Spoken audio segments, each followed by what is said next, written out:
नमस्कार। एग्जाम में बस आखिरी 48 घंटे बचे हैं और सच कहूं तो यही वो टाइम है जब एक स्मार्ट स्ट्रैटेजी आपकी पूरी मेहनत को सफलता में बदल सकती है। तो चलिए देखते हैं कि इन आखिरी 2 दिनों का बेस्ट यूज कैसे करना है। सबसे पहले एक बार इस खेल के नियम समझ लेते हैं, है ना। हर सही जवाब पर मिलेंगे पूरे 3 नंबर, लेकिन एक गलत जवाब पर 1 नंबर कट भी जाएगा। तो समझिए, ये सिर्फ मार्किंग स्कीम नहीं है, ये एक वार्निंग है कि हर कदम बहुत सोच समझकर उठाना है। और हाँ, यही डर हम सबके मन में होता है कि कहीं एक छोटी सी चूक महीनों की तैयारी पर पानी ना फेर दे। लेकिन टेंशन लेने की बिल्कुल जरूरत नहीं है। अगले कुछ मिनटों में हम इसी डर को एक सॉलिड एक्शन प्लान में बदलने वाले हैं। तो हमारी स्ट्रैटेजी का पहला पिलर है स्मार्ट रिवीजन। देखिए, अब कुछ भी नया सीखने का टाइम तो बिल्कुल नहीं है। अब टाइम है सिर्फ उन टॉपिक्स को चमकाने का जहां से पक्के नंबर मिल सकते हैं। कंप्यूटर के 20 सवाल मतलब सीधे सीधे 60 मार्क्स। इन टॉपिक्स पर एक फटाफट नजर डालनी ही है, जैसे Ctrl+K हाइपरलिंक के लिए, F7 स्पेलिंग चेक के लिए। ये वो बोनस मार्क्स हैं जिन्हें हमें छोड़ना ही नहीं है। और हाँ, मैलवेयर के बीच का छोटा सा फर्क और इनपुट आउटपुट डिवाइसेस का कंफ्यूजन, ये सब भी एक बार क्लियर कर लेना है। अब अगर हम जनरल नॉलेज की बात करें तो पिछले 6 से 8 महीने सबसे ज्यादा जरूरी हैं। हाल में कौन सी नियुक्तियां हुई हैं, स्पोर्ट्स में क्या चल रहा है, किसे कौन सा अवार्ड मिला, इन पर खास फोकस करना है। और साथ ही NEP 2020 का वो 5+3+3+4 वाला स्ट्रक्चर और आर्टिकल 21A जैसे जो हॉट टॉपिक्स हैं, उन्हें तो जरूर ही दोहराना है। और ये है इन 48 घंटों का गोल्डन रूल। इसे अपने दिमाग में बिल्कुल लॉक कर लीजिए। कोई नई किताब नहीं, कोई नया टॉपिक नहीं। कॉन्फिडेंस उसी से आएगा जो आपने पहले से पढ़ा हुआ है, बस उसे ही और मजबूत करना है। चलिए, अब आते हैं दूसरे और सबसे क्रिटिकल पिलर पर, पेपर को सॉल्व करने की कला। याद रखिए, सिर्फ नॉलेज से काम नहीं चलेगा। एग्जाम हॉल में आपकी स्ट्रैटेजी ही आपकी रैंक तय करती है। अब देखिए, ये जो सीक्वेंस है ना, इसके पीछे एक सॉलिड लॉजिक है। कंप्यूटर, जीके और लैंग्वेज, इनके सवाल सीधे होते हैं, या तो आते हैं या नहीं आते। इन्हें पहले खत्म करने से क्या होता है, एक तो कॉन्फिडेंस बढ़ता है और दूसरा कीमती टाइम बचता है रीजनिंग और मैथ्स जैसे सेक्शंस के लिए, जिनमें थोड़ा दिमाग और टाइम दोनों लगता है। टाइम का ये बंटवारा बहुत जरूरी है।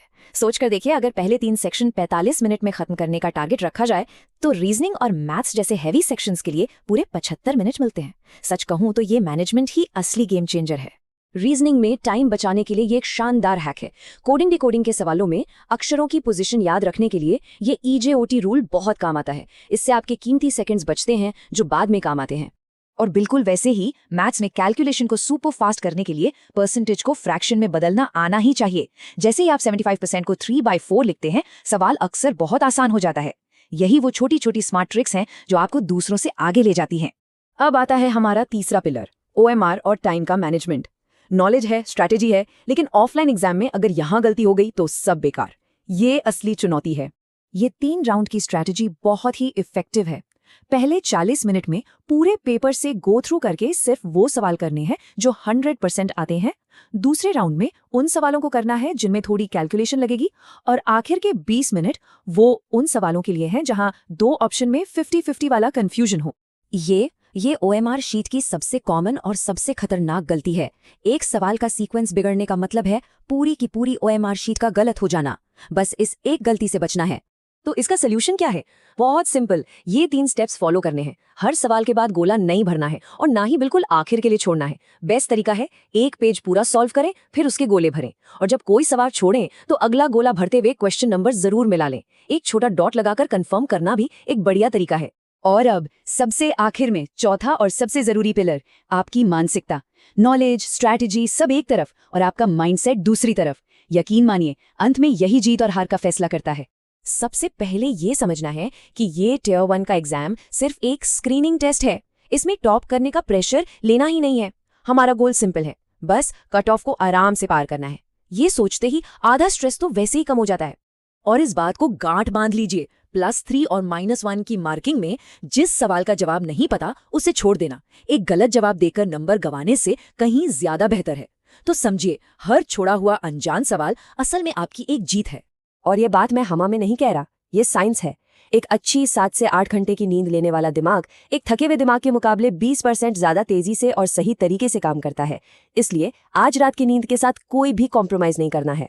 एग्जाम की सुबह की भागदौड़ और पैनिक से बचने के लिए ये चेकलिस्ट आज रात को ही तैयार कर लेनी है। Admit card, ID, photo, pen सब कुछ अभी से एक बैग में रख लें ताकि कल सुबह आपका दिमाग पूरी तरह से शांत और फोकस्ड रहे। और आखिर में बस इस एक मंत्र को अपने साथ एग्जाम हॉल में लेकर जाना है। अगर पेपर मुश्किल लगे तो घबराना नहीं, क्योंकि वो सबके लिए मुश्किल होगा। जीत उसकी नहीं होगी जो सब कुछ जानता है, जीत उसकी होगी जो शांत रहकर अपनी स्ट्रैटेजी पर टिका रहेगा और गलतियां कम से कम करेगा। आप सभी को बहुत बहुत शुभकामनाएं।